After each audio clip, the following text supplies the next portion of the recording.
রমজান মাস সিয়াম সাধনার মাস। এই সিয়াম সাধনার মাসে আটলান্টিক সিটিতে জালালাবাদ অ্যাসোসিয়েশন অব আটলান্টিক কাউন্টির উদ্যোগে ইফতার ও দোয়া মাহফিল অনুষ্ঠিত হয়। গত 13 এপ্রিল 2022 বুধবার আটলান্টিক সিটিতে বাংলাদেশি আমেরিকানদের দ্বারা পরিচালিত 2426 আটলান্টিক অ্যাভিনিউতে অবস্থিত মসজিদ আল হেরায় এই ইফতার ও দোয়া মাহফিল অনুষ্ঠিত হয়।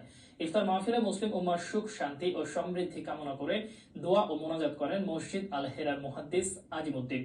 ইফতার মাহফিল শুরুর আগে স্বাগত বক্তব্য রাখেন সংগঠনের সাধারণ সম্পাদক শফিকুল ইসলাম ও সংগঠনের কর্মকর্তা আমিনুর রহমান। সাউথ জার্সিতে বসবাসরত প্রবাসী বৃহত্তর সিলেটবাসী সহ কমিউনিটির বিভিন্ন শ্রেণী পেশার বিশিষ্ট ব্যক্তিবর্গ এই ইফতার মাহফিলে যোগ দেন। এই ইফতার মাহফিলে বিপুল সংখ্যক মহিলাও অংশগ্রহণ করেন।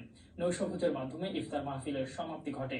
জালালাবাদ অ্যাসোসিয়েশন অব আটলান্টিক কাউন্টির সভাপতি তাহিরুজ্জামান চৌধুরী বাংলাদেশ কমিউনিটির সর্বস্তরের লোকজনকে সপরিবারে ইফতার মাহফিলে যোগদান করে তা সফল করায় ধন্যবাদ জানিয়েছেন।